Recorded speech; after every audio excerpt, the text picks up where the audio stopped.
Banking law notes bye देसी LLB. अब जो टॉपिक करेंगे हम वो होगा होल्डर और holder in due course, page number 19। Holder और होल्डर इन ड्यू कोर्स दो हैं, ठीक है। पहले देखेंगे हम होल्डर। होल्डर कौन है?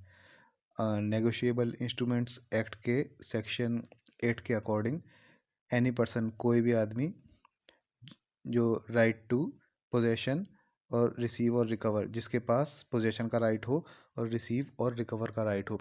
पोजेशन का मतलब कोई भी इंस्ट्रूमेंट हो, चेक, बिल ऑफ एक्सचेंज या फिर प्रोमिसरी नोट, इसका पोजेशन का राइट हो, वो इसके कब्जा करने का राइट हो, या फिर उस पर इन तीनों में जो अमाउंट लिख रहा है उसको रिसीव करने का राइट हो, उसके पास अधिकार हो, या फिर अगर उसको लिखा हुआ अमाउंट मिलता नहीं है तो जो दूसरी पार्टीज़ हैं उनसे रिकवर करने का राइट हो, ठीक है। कोई पर्सन जिसके पास ये दो चीज़ें हों, पोजेशन और रिसीव और रिकवर, जो इंस्ट्रूमेंट में अमाउंट है इसका अगर राइट है तो वो होल्डर कहलाएगा, ठीक है। तो असेंशियल कंडीशंस क्या हुई? दो हुई, राइट ऑफ पोजेशन और राइट टू रिसीव और रिकवर। ओके, तो राइट टू पोजेशन जो होना चाहिए वो अनलॉफुल मीन से नहीं होना चाहिए, इलीगल मीन से नहीं कि फ्रॉड करके पोजेशन ले लिया, कब्जा ले लिया, तो वो होल्डर नहीं कहलाएगा। थीफ हुआ, चोरी करके, या फाइंडर किसी को कोई पड़ा हुआ मिल गया चेक वगैरह, तो वो होल्डर नहीं होगा। They don't have right to possession. Okay, legal mean से पोजेशन लेना इसके लिए कंपलसरी है। जैसे A steals cheque from B's possession, B की पोजीशन में कोई चेक है, उसको ए ने चुरा लिया है, तो ए होल्डर नहीं होगा, ठीक है। B will continue to be holder, B अब भी होल्डर बी को ही माना जाएगा। ओके, तो होल्डर जो होता है उसके राइट्स क्या क्या हैं, राइट्स देख लेते हैं। उसके पास कब्जे का राइट है उस इंस्ट्रूमेंट के, चेक वगैरह जो भी हो, promissory note, bill of exchange, okay. या और आपका राइट टू रिसीव और रिकवर, जो उस पर अमाउंट लिख रहा हो उसको रिसीव करने का राइट होता है होल्डर के पास, और अगर वो अमाउंट रिसीव नहीं कर पाता है तो दूसरी पार्टी से उसे रिकवर कर सकता है वो, ठीक है। वो किसी और को एंडोर्स कर सकता है चेक को या फिर इंस्ट्रूमेंट को, और अगर इंस्ट्रूमेंट ब्लैंक है तो उसको क्रॉस भी कर सकता है, ओपन है तो, ठीक है। ब्लैंक आ गया जाएगा। अगर मान लो कोई चेक वगैरह है वो ब्लैंक है, उसको फुल में कन्वर्ट कर सकता है। मान लो उसमें किसी ने लिख दिया है पे ए, और उसके बाद क्या कहते हैं, ये अमाउंट की जगह जो है उसने ब्लैंक छोड़ दी है, तो होल्डर क्या करेगा, उसको राइट है कि वो उसमें अमाउंट लिख ले, जैसे कि 1000, उसकी मर्ज़ी है। या फिर नेम नहीं लिखा है, अमाउंट लिख दिया है किसी ने 500, जो भी कुछ है अमाउंट, लेकिन नेम नहीं लिखा है, तो होल्डर जो होगा, जिसके पास क्या कहते हैं वो इंस्ट्रूमेंट होगा जिसके हाथ में, वो उस पर नाम लिख सकता है, जिसका भी चाहे अपना लिखे, किसी का भी लिखे, ठीक है। वो उसका राइट है। ये राइट्स हो गए होल्डर के, ठीक है। अगला होल्डर इन ड्यू कोर्स आएगा। एक बार होल्डर को दोबारा एक बार इसकी समरी देख लेते हैं। तो होल्डर क्या है? नेगोशिएबल इंस्ट्रूमेंट एक्ट के सेक्शन 8 के अकॉर्डिंग कोई भी व्यक्ति जिसके पास ये दो राइट हो, एक तो पोजीशन का इंस्ट्रूमेंट को और दूसरा रिसीव और रिकवर। ओके, क्या क्या एसेंशियल्स, डेफिनेशन में ही एसेंशियल्स आ जाते हैं, राइट टू पोजीशन और राइट टू रिसीव और रिकवर। वही इसके राइट्स भी आ रहे हैं, right to position, right to receive और रिकवर, और उसके बाद ये तीन और जोड़ लेते हैं, एंडोर्स, क्रॉस, या फिर ब्लैंक को फुल में कन्वर्ट करना। ओके, ये तो होल्डर हो गया। अब होल्डर इन ड्यू कोर्स, ये इससे भी और ज़्यादा स्ट्रॉन्ग है, होल्डर इन ड्यू कोर्स, ठीक है। कैसे है, पहले इसका मीनिंग देख लेते हैं। मीनिंग है आपका नेगोशिएबल इंस्ट्रूमेंट्स एक्ट के सेक्शन 9 के अकॉर्डिंग एनी पर्सन, कोई भी पर्सन जिसने वो इंस्ट्रूमेंट जो है चेक वगैरह या फिर प्रोमिसरी नोट या फिर बिल ऑफ एक्सचेंज जो है वो उसने कंसीडरेशन से लिया हो, मतलब कि उसके लिए कोई मनी या फिर कोई वैल्यू पे की हो, तब उसको वो इंस्ट्रूमेंट मिला हो, ठीक है। और दूसरा वो उसका पोजेसर हो, अगर क्या कहते हैं इंस्ट्रूमेंट बियरर है, पेएबल टू बियरर है, या फिर वो उसका पे या एंडोर्सी हो अगर इंस्ट्रूमेंट टू ऑर्डर है। बियरर और ऑर्डर क्या होता है? बियरर ऑर्डर होता है जैसे चेक वगैरह आपने देखा होगा, यहाँ पे लिखा होता है पे, यहाँ पे अपने आपने नाम लिख दिया ए, और उसके आगे लिखा होता है कि ये ध्यान देना और बियरर, ठीक है, या फिर लिखा होगा यहाँ पे और ऑन ऑर्डर, ठीक है। तो इन दोनों में क्या अंतर है? और बियरर का मतलब होता है कि ज़रूरी नहीं जिसका नाम हो उसी को पेमेंट की जाए, जिसके पास भी ये चेक होगा, जो भी इसको होल्ड करता होगा, तो मतलब जो भी इसको बियर करता होगा उसको पेमेंट की जा सकती है। लेकिन ऑन ऑर्डर में क्या होता है? ऑन ऑर्डर में होता है जिसका नाम लिखा होता है केवल उसी को पेमेंट की जाएगी, या फिर जिसका नाम लिखा हो उसने चेक के फेस पे या फिर बैक पे किसी और को एंडोर्स कर दिया हो, पीछे लिख दिया हो पे टू बी, ठीक है। तो ये एंडोर्स कर दिया है बी के लिए ए ने, तो ये ऑन ऑर्डर होता है, ठीक है। जिसका नाम लिखा हो उसी को पेमेंट होगी तो ऑर्डर, जिसका नाम ज़रूरी नहीं लिखा हो, जिसके पास भी वो हो, जिसके जो भी उसको होल्ड करता हो, तो वो हो जाता है बियरर। ओके, तो पोजेसर मतलब जिसके कब्जे में है, और पेई और एंडोर्सी मतलब जिसका पेई एज अ नाम लिखा हो या जिसको एंडोर्सी की तरह नाम लिखा हो, ठीक है। और उसके बाद क्या है? होल्डर इन ड्यू कोर्स की अगली कंडीशन क्या है? Before amount become payable before maturity, मतलब कि अगर चेक पे डेट लिख रही है 1 तारीख, ठीक है, एक नहीं मान लो 10 तारीख, ठीक है, और चेक ये पोजेसर आदमी जो है, पोजेसर और पेई या बियरर 10 तारीख से पहले ही बन जाना चाहिए। अगर 10 तारीख को बन गया तभी क्या कहते हैं होल्डर इन ड्यू कोर्स नहीं होगा, क्योंकि 10 तारीख को मैच्योरिटी है, 10 तारीख को ये चेक को लगा के पैसे निकाले जा सकते हैं, चेक मैच्योर हो जाएगा, ठीक है। या फिर बिल ऑफ एक्सचेंज में जो डेट लिख रही हो उससे पहले पहले, मैच्योरिटी से पहले पहले पोजेसर या पेई बनना होगा उस व्यक्ति को, ठीक है। और उसके बाद without having sufficient cause to believe any defect in title of person from whom he received title, मतलब कि उसने जो चेक वगैरह जो भी किसी दूसरे व्यक्ति से कंसिडरेशन लेके लिया है उसको ऑनेस्टली लिया है और गुड फेथ में लिया है। मान लो किसी कोई व्यक्ति है ए, उसने एक दूसरे व्यक्ति को चेक दिया है बी, अब ए ने जो चेक लिया था ये इसने कहीं से चुराया था, ठीक है, ये थीफ है, ओके। लेकिन बी को कुछ नहीं पता इस बारे में, बी ने अपना इसको पैसे दिए या फिर कोई ज़मीन वगैरह बेची, उसके बदले में इसने इसको चेक दिया, ठीक है। तो बी ने इन गुड फेथ और ऑनेस्टली लिया है ये चेक, ठीक है। तो अब बी को कोई परेशानी नहीं होगी, वो सेफ है, ठीक है। चार ये कंडीशंस होगी, कंसिडरेशन, दूसरा क्या कहते हैं बियरर में पोजेसर होना चाहिए, ऑर्डर में वो पेई और एंडोर्सी होना चाहिए, तीसरा मैच्योरिटी से पहले उसका नाम होना चाहिए, और उसके बाद चौथा आ गया आपका ये इन गुड फेथ और ऑनेस्टली लेना चाहिए। अगर ये सारी कंडीशन फुलफिल कर रहा है कोई तो वो होल्डर इन ड्यू कोर्स हो जाएगा। तो क्या क्या देखा था हमने? यही एसेंशियल्स में आ गए जो डेफिनेशन में थे, नेगोशिएबल इंस्ट्रूमेंट्स एक्ट के अंडर, ठीक है। होल्डर इन ड्यू कोर्स की डेफिनेशन जो थी कि कंसिडरेशन के कुछ कंसिडरेशन हो उसमें। अब कंसिडरेशन एक तरह से प्रिज्यूम की जाती है to secure free circulation of negotiable instruments.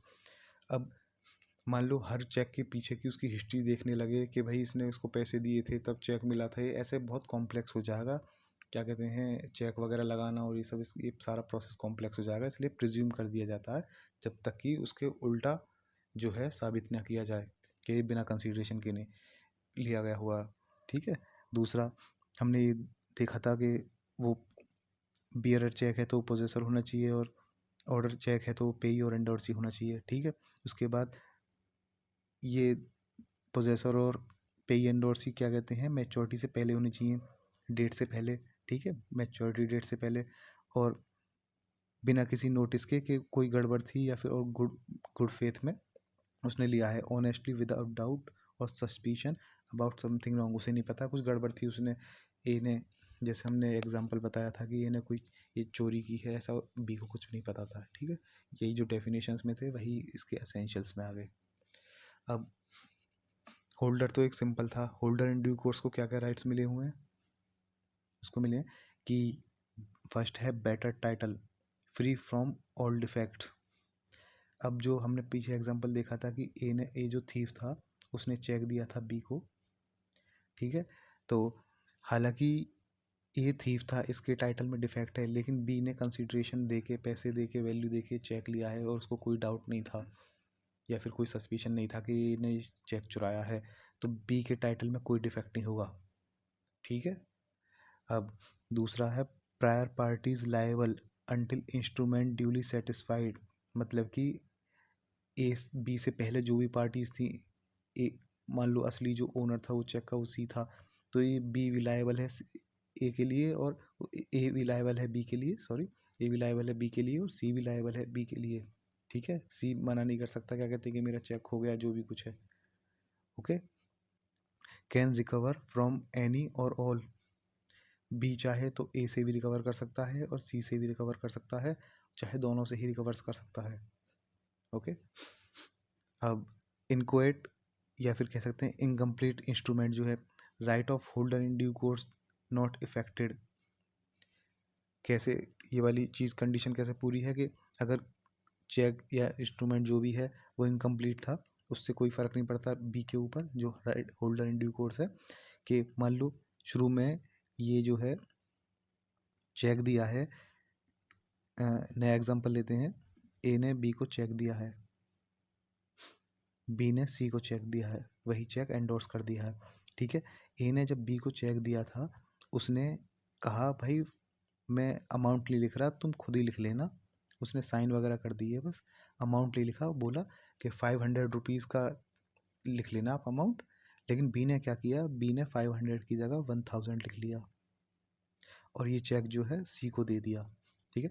Originally incomplete subsequent transfer जो बी था उसने completed sum greater than maker's intention, A की इंटेंशन थी 500 रुपीज़ की, लेकिन बी ने उसमें 1000 रुपीज़ भर दिए, तो इससे सी को कोई फ़र्क नहीं पड़ेगा, सी एंटाइटल्ड है दोनों से रिकवर करने के लिए, किसी एक से रिकवर करने की, चाहे ए से चाहे बी से चाहे दोनों से, ओके। ए ये नहीं कह सकता मेरी इंटेंशन 500 की थी, ओके। अब नेक्स्ट आ गया फिक्टिशियस बिल। अब मान लो एक बिल ऑफ एक्सचेंज है, ओके। अब एक पर्सन है ए, उसने क्या किया, बिल ऑफ एक्सचेंज में अपना असली नाम नहीं लिखा, उसने कोई और नाम लिख दिया, उसने लिख दिया जेड और जेड के साइन कर दिए, ठीक है, ऐसे साइन कर दिए। और जो एक्सेप्टर है, कोई बैंक है एक्सेप्टर, ठीक है। अब बैंक से बोला कि ये जो है बिल ऑफ एक्सचेंज जो है इतना अमाउंट, ये 100 रुपीज़ का अमाउंट बी को पे कर देना, ठीक है, ऑन 10th February, ओके। ये बोल दिया उसने किसको, सी जो एक बैंक है, सी एक बैंक है, ठीक है। बैंक ने ये एक्सेप्ट कर लिया, ठीक है जी, 10 फरवरी को हम बी को 100 रुपीज़ पे कर देंगे। अब जब 10 फरवरी आई, ठीक है, बी गया इस क्या कहते हैं बिल ऑफ एक्सचेंज को लेके सी के पास कि मुझे ये एनकैश कराना है। अब सी बोला अरे जेड नाम का तो कोई आदमी ही नहीं है, क्योंकि असलियत में आदमी का नाम ए था, जेड का कोई था ही नहीं, उसने गलत नाम लिखा था। अब ये सी बोला कि जेड नाम का कोई आदमी नहीं है तो हम तो ऐसे कोई पे नहीं करेंगे, तो इसमें बी प्रोटेक्टेड है, बी क्या कहते हैं इसके खिलाफ एक्शन, सी के खिलाफ एक्शन ले सकता है कि जब ये आदमी था ही नहीं जेड नाम का कोई, तो आपने एक्सेप्ट क्यों किया, ठीक है।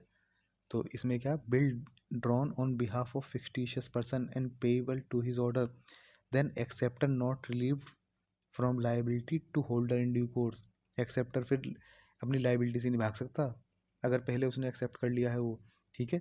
Provided signature as drawer and endorser in same hand writing, ये ड्रॉअर क्या कहते हैं, ड्रॉअर के और एंडोर या फिर एंडोर्सर के सिग्नेचर जो है सेम हैंड राइटिंग में होनी चाहिए, समझ गए।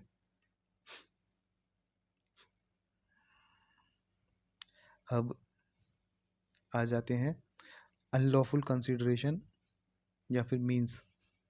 अब मान लो एक अनलॉफुल काम चल रहा है, गैम्बलिंग चल रही है जो अनलॉफुल है, उसमें बी हार जाता है।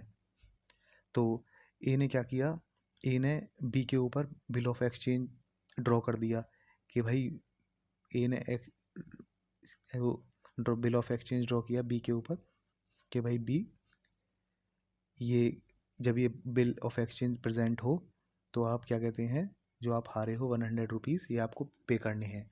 ठीक है, बी ने एक्सेप्ट कर लिया। ठीक है, बी ने अपने साइन कर दिए, बोले हाँ ठीक है जी हम कर देंगे। ठीक है, अब ए ने जो बिल ऑफ एक्सचेंज है ये सी को एंडोर्स कर दिया कि भाई सी आप ले लेना बी से पैसे। ठीक है, जब सी सी को कुछ क्या कहते हैं, सी ने इसके बदले कोई वैल्यू दी, उसको कोई प्रॉपर्टी दी या फिर कोई गुड्स दिया। ठीक है, अब उस सी ने तो गुड फेथ में लिया, सी को इस चीज़ से कोई मतलब नहीं था, ना ही कुछ पता था ये क्या हुआ था। तो बाद में सी बी ये नहीं कह सकता भाई ये तो गैम्बलिंग में बिल ऑफ एक्सचेंज उसके बदले लिया गया था, मैं हार गया था, ये तो इलीगल काम है, इलीगल काम के कोई ऐसे पैसे नहीं होते ये और वो, इस चीज़ से कोई फ़र्क नहीं होगा, सी प्रोटेक्टेड है, बी लायबल है, बी को देने पड़ेंगे पैसे। ठीक है, बी इज़ लायबल।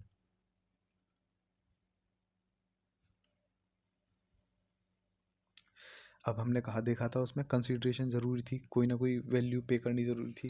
ठीक है, हालांकि वो प्रिज्यूम की जाती है कि हाँ की है, लेकिन अगर ऐसा हुआ कंसिडरेशन पे नहीं की गई और ये प्रूव कर दिया जाता है तो फिर जिसको पैसे देने हैं उसकी कोई ऑब्लिगेशन नहीं है। ठीक है, but if any party transfer to holder in due course for consideration, लेकिन अगर कंसिडरेशन है तो लायबल है। ठीक है, अब एस्टॉपल अगेंस्ट डिनाइंग, एस्टॉपल किसे कहते हैं, अगर आपने पहले कोई चीज़ एक्सेप्ट कर ली है कि कोई फैक्ट है, ए इज़ माई सन, अगर कोई ये चीज़ मान लो एक्सेप्ट कर ली है तो बाद में आप इस चीज़ को डिनाई नहीं कर सकते कि मैंने पहले क्या कहते हैं गलत बोला ये और वो, अगली बार वो आपको यही चीज़ माननी पड़ेगी, इस चीज़ को आप डिनाई नहीं करोगे, इसी को एस्टॉपल कहते हैं। ठीक है, तो estoppel against denying original validity. मान लो A makes promissory note to B, A ने एक प्रॉमिसरी नोट बी को दिया है। ठीक है, कि I will I promise to pay, promissory note ऐसे बनता है देखो, I promise to pay B 100 rupees. ठीक है, ऐसे प्रॉमिसरी नोट बन गया। अब बी ने क्या किया, ये प्रॉमिसरी नोट सी को एंडोर्स कर दिया, इस पे पीछे लिख दिया pay to C on due date, जब डेट आएगी इसकी, मान लो इस पे कोई डेट थी कि I promise to pay B 100 rupees on 10th February, तो अगर ये ए उस टाइम ये कहने लगे, जब ये सी जो है ए के पास जाएगा, बोलेगा भाई ये आपने प्रॉमिस किया था बी को, बी ने मुझको एंडोर्स कर दिया है, और फिर ए बोले कि अरे मेरा कोई अब बकाया नहीं रहा, क्या कहते हैं सी बी का मेरे ऊपर कोई बकाया नहीं है, मैंने पहले ही कुछ कर पेमेंट कर दी, ऐसा कुछ नहीं है।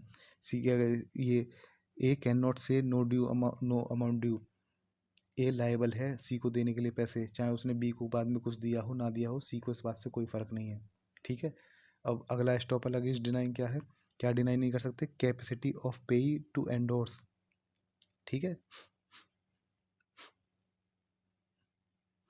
प्रोमिसरी नोट में क्या कहते हैं, जो मेकर है, मान लो प्रोमिसरी नोट है कोई, ये है, ये रहा प्रोमिसरी नोट। ठीक है, इसमें जो मेकर है उसने एक पेई है। ठीक है, promissory note I promise to pay B. ठीक है, अब ये ए ने प्रोमिसरी नोट बनाया, अब ये बाद में जो है ए जो है बी की कैपेसिटी को डिनाई नहीं कर सकता कि ये किसी और को एंडोर्स करे ना करे, ये बी की मर्जी है किसी को एंडोर्स करे ना करे। ठीक है, ऐसे ही बिल ऑफ एक्सचेंज में एक्सेप्टर जो है, अब बिल ऑफ एक्सचेंज है कोई, ये बिल ऑफ एक्सचेंज, अब इसमें जो एक्सेप्टर था, ये मान लो ए ड्रॉर था, बी एक्सेप्टर था, हाँ भाई जब भी मेरे पास ये बिल ऑफ एक्सचेंज आएगा मैं पेमेंट कर दूंगा, जो जिसका भी नाम आप कहोगे, जिसके लिए भी ऑर्डर करोगे। तो ये जो है ये भी क्या कहते हैं, सी की कैपेसिटी को डिनाई नहीं कर सकता कि सी किसी और को दे ना दे, सी की मर्जी है, सी एंटाइटल्ड है, बी क्या कहते हैं इसे नहीं रोक सकता। ठीक है, कैपेसिटी ऑफ पेई टू एंडोर्स। उसके बाद साइन और कैपेसिटी ऑफ प्रायर पार्टी, इसको डिनाई नहीं किया जा सकता। ये क्या चीज़ है?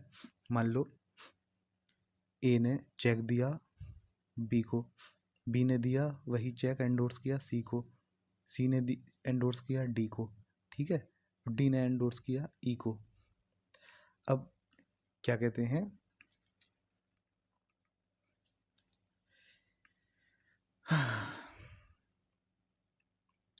मान लो कोई क्या कहते हैं बाद में ये जो है ए ई जो है पेमेंट के लिए गया, ठीक है, पेमेंट के लिए गया, पेमेंट उसको नहीं मिली। ये जहाँ से भी पेमेंट आनी थी ए से, ए के अकाउंट से जो पेमेंट जानी थी, ई को ये पेमेंट नहीं मिली। तो ई ने क्या किया, ई को ये डी से मिला था, तो ई ने सोचा डी पे केस कर दूँ। अब डी ने क्या कहते हैं इसको एंडोर्स कर दिया।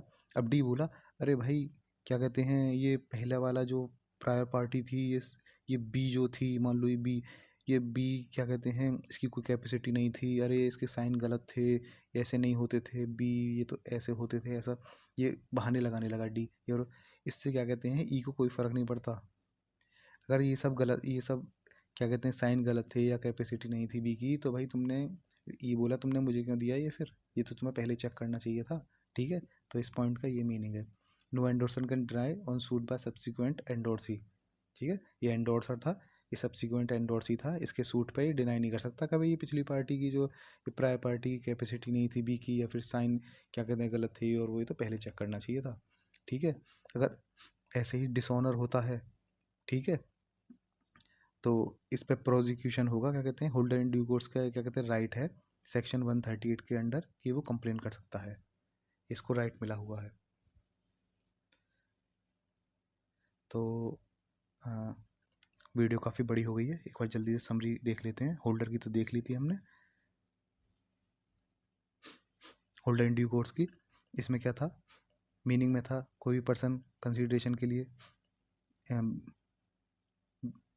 बियरर है तो पोजेसर, और ऑर्डर पे है तो पेई या एंडोर्सी, और तीसरा क्या था मैच्योरिटी से पहले होना चाहिए होल्डर इन ड्यू कोर्स, है ना, और उसके बाद क्या था वो गुड फेथ में, ठीक है, गुड फेथ, ये कंडीशन हो गई। यही आपकी एसेंशियल थी, कंसिडरेशन, बियरर और ऑर्डर में पोजेसर और पेई एंडोर्सी, मैच्योरिटी से पहले होना चाहिए वो, बाद में उसका नाम नहीं आना चाहिए मैच्योरिटी के, और उसके बाद गुड फेथ, ठीक है।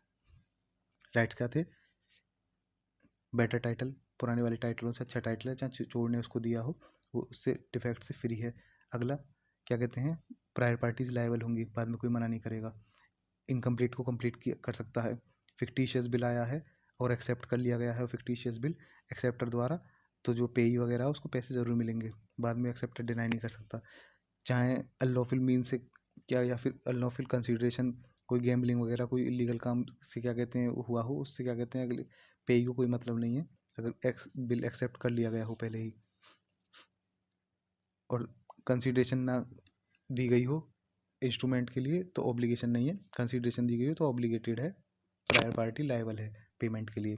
और एस्टॉपल के लिए था ओरिजिनल वैलिडिटी, ओरिजिनल वैलिडिटी को डिनाई नहीं कर सकते, पेई एंडोर्सी की कैपेसिटी को डिनाई नहीं कर सकते भाई, वो किसको भी आगे एंडोर्स करें ठीक है, पेई किसको भी एंडोर्स कर सकता है। और आप पिछली पार्टियों के साइन और कैपेसिटी को नहीं क्या कहते हैं एस्टॉपल कर सकते, उन्हें डिनाई नहीं कर सकते अगर आपने किसी अगले वाले को दे दिया है, ये आपको पहले देखना चाहिए था देने से पहले, ठीक है। प्रोटेक्शन कैसे इसमें मिलती है, ये डिसऑनर होने पे क्या कहते हैं प्रोसिक्यूशन किया जा सकता है कंप्लेन करने पे सेक्शन 138। ये सारे पॉइंट्स आप एक बार इन्हें नोट्स में देख लेना पीडीएफ में, ठीक है। ये पीडीएफ अगर चाहिए हो तो डिस्क्रिप्शन बॉक्स में या फिर कमेंट बॉक्स में लिंक डाल दूंगा मैं, अगर इंटरेस्टेड हो वहाँ से ले सकते हैं, जल्दी रिवीजन भी हो जाएगा आपका। अगला टॉपिक एंडोर्समेंट, ये अगले वीडियो में देखेंगे।